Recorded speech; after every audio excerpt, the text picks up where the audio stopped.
परमात्माय नमः। ओम श्री सद्गुरुदेवाय नमः। ओम श्री सर्वसिद्धाय नमः।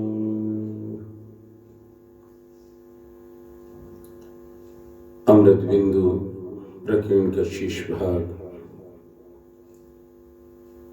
मेरे प्रेमी, प्रत्येक परिस्थिति भगवान की लीला है, खेल है। उसे देखकर मस्त होते रहो। द्वैत और अद्वैत केवल मान्यता है, तत्व में न तो द्वैत है न अद्वैत है। यदि हमने कोई अपराध नहीं किया है तो मेरे प्रेमी हमारा कृत्य ठीक है, तो फिर भय नहीं होना चाहिए। अगर भय होता है तो कुछ न कुछ, कहीं न कहीं हमारी गलती भी है, अथवा अपनी निर्दोषता पर हमारा दृढ़ विश्वास नहीं है। नारायण नारायण नारायण नारायण। मेरे प्रेमी, प्रत्येक कार्य के आरंभ में यह विचार करना चाहिए कि हम यहाँ कार्य क्यों कर रहे हैं। ठीक बेठीक हमारी दृष्टि में होता है मेरे प्रेमी, भगवान की दृष्टि में सब ठीक ही ठीक है होता है, बेठीक होता ही नहीं।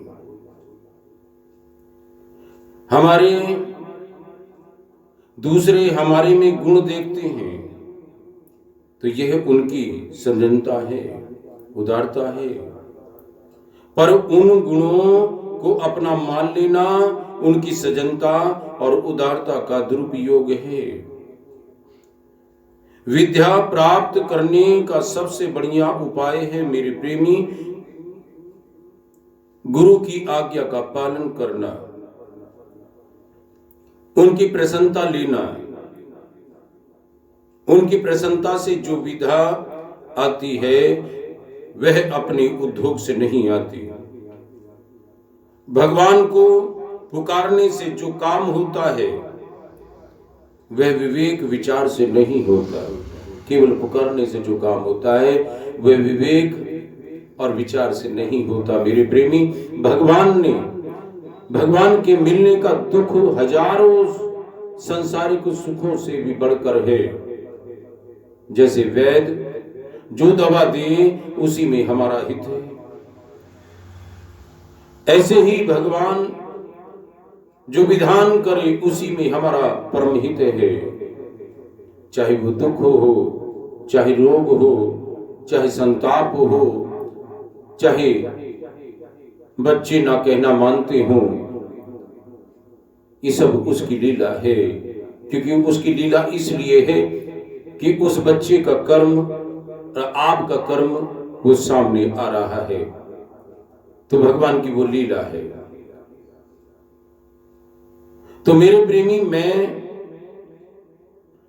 जैसे गाय के शरीर में रहने वाला घी काम नहीं आता, ऐसे ही सीखा हुआ ज्ञान काम नहीं आता।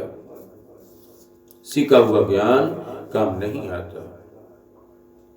अरे मेरे भले आदमी, मैं ज्ञानी हूं और मैं अज्ञानी हूं, ये दोनों ही मान्यताएं अज्ञानियों की है, अज्ञानियों की है। चरित्र की सुंदरता ही असली सुंदरता है, शरीर की सुंदरता नहीं। यह हमारा वहम है। चरित्र हमारा सुंदर होना चाहिए, हमारा व्यवहार सुंदर होना चाहिए, हमारे भाव सुंदर होना चाहिए, हमारे कर्म सुंदर होना चाहिए, हमारी दृष्टि सुंदर होनी चाहिए, हमारा मन सुंदर होना चाहिए। शरीर तो अपने आप सुंदर हो जाएगा। तो मेरे प्रेमी, याद करो तो भगवान को याद करो, और काम करो तो सेवा करो। ये दो काम हमेशा करो। याद करो तो भगवान को याद करो, काम करो तो सेवा करो। इंसानों को मत पुकारो, दुखदाई है। इंसान क्या कर सकता है, मैं क्या कर सकता हूं। ईश्वर को पुकारो। ईश्वर जो कुछ कर देगा वो हम नहीं कर पाएंगे, तो ईश्वर को पुकारो। तो मेरे प्रेमी, सच्ची बात को स्वीकार करना मनुष्य का धर्म भी है। और एक एक व्यक्ति खुद सुधर जाए तो समाज अपने आप सुधर जाएगा। हम क्या गलती करते हैं, चाहे मैं हूं चाहे कोई भी हो, हम दूसरों को तो सुधारने में लग जाते हैं, हम अपने बच्चों को सुधारने में लग जाते हैं, लेकिन अपने आप को नहीं सुधरते। पहले तो हमारे से ही गिनती स्टार्ट होती है, शुरुआत हमारे से होती है। बच्चा आपको देख के सुधर जाएगा। गलती हमारी होती है कि जिस वक्त वो गलती कर रहा है हमें शह नहीं देना चाहिए। शह हमने दिया है, गलती हम खुद करते हैं, भगवान को दोष देते हैं। उसी वक्त अगर हम सुधार दें तो बच्चा दूसरा कदम नहीं उठाता। अब तो उसको किसी को भी आदत पड़ जाए तो छुटाना बड़ा भारी पड़ जाता है। तो हम स्वयं को सुधरें, पहले किसी को सुधारे ना।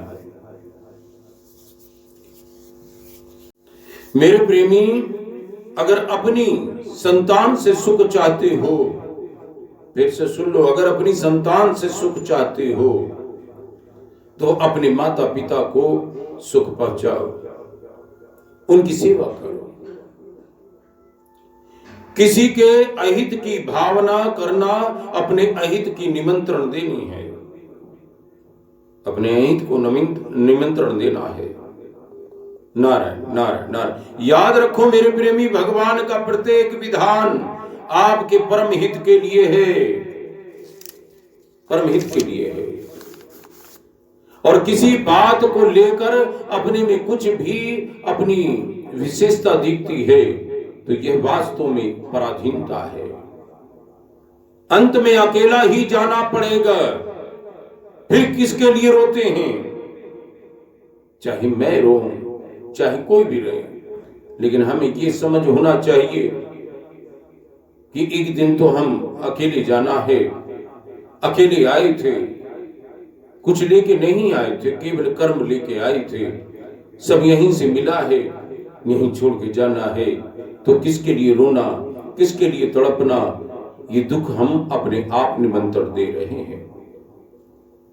इसलिए पहले से ही अकेला हो जाए मेरे प्रेमी, अर्थात वस्तु व्यक्ति और क्रिया से असंग हो जाए, इनका आश्रय न ले।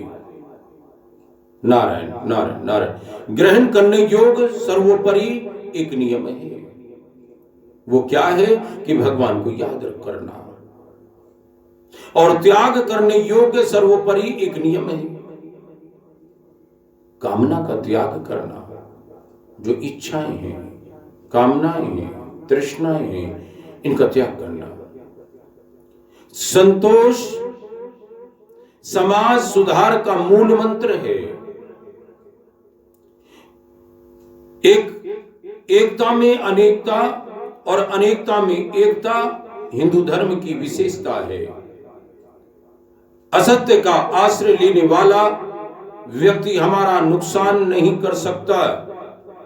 संसार में भगवत भक्ति के समान मूल्यवान कोई चीज भी नहीं है। परिस्थिति को बदलने का उद्योग निष्फल होता है मेरे प्रेमी, और तो मैं क्या कहूं, उसके सदुपयोग का उद्योग सफल होता है। मनुष्य जितनी अधिक आवश्यकता पैदा करता है मेरे प्रेमी, उतनी ही वह पराधीन हो जाता है। यह बड़े आश्चर्य की बात है कि परमात्मा की दी हुई चीज तो अच्छी लगती है, पर परमात्मा अच्छी नहीं लगती।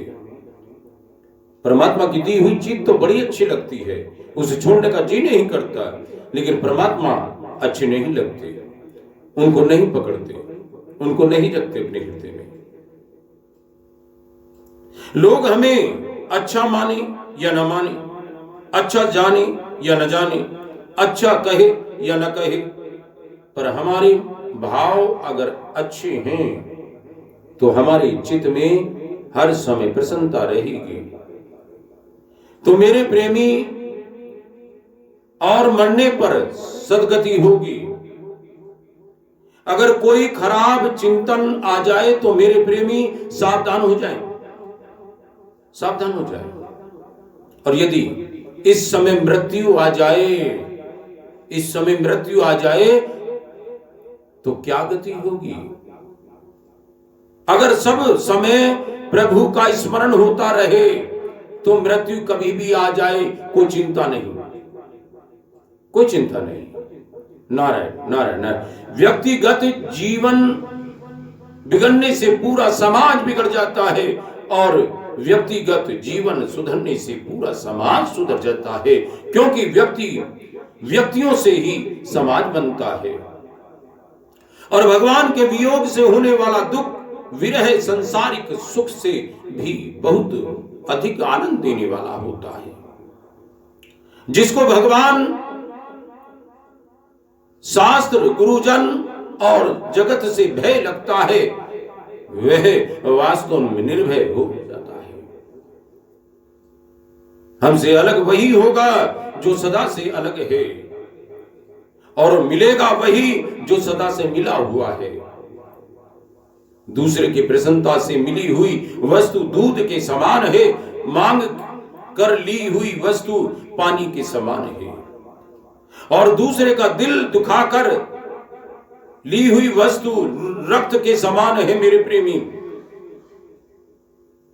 भूल की चिंता पश्चाताप न करके आगे के लिए सावधान हो जाएं, जिससे फिर वैसी भूल ना हो। मिटने वाली चीज एक क्षण भी टिकने वाली नहीं होती। अपने में विशेषता केवल व्यक्ति तत्व के अभिमान से अधिक है मेरे प्रेमी। नारायण नारायण नारायण नारायण। और वस्तुओं के बिना भी हम रह सकते हैं। कौन कहता है नहीं रह सकते? जिनके बिना हम रह सकते हैं उनके हम गुलाम क्यों बने? शरीर नजदीक दिखता तो है और परमात्मा दूर दिखते हैं, यही अज्ञान है। कारण कि शरीर नित्य प्राप्त है और परमात्मा नित्य प्राप्त है। शरीर के साथ हमारा एक क्षण भी संयोग नहीं है और परमात्मा के साथ हमारा एक क्षण भी वियोग नहीं होता। शरीर को संसार से और स्वयं को, आत्मा को परमात्मा से अलग मानना गलती है। सच्चे धर्मात्मा मनुष्य को किसी की भी गरज नहीं करते, प्रत्युत दुनिया को ही उसकी गरज करनी पड़ती है, आवश्यकता रहती है। श्रीमन्नारायण हरि।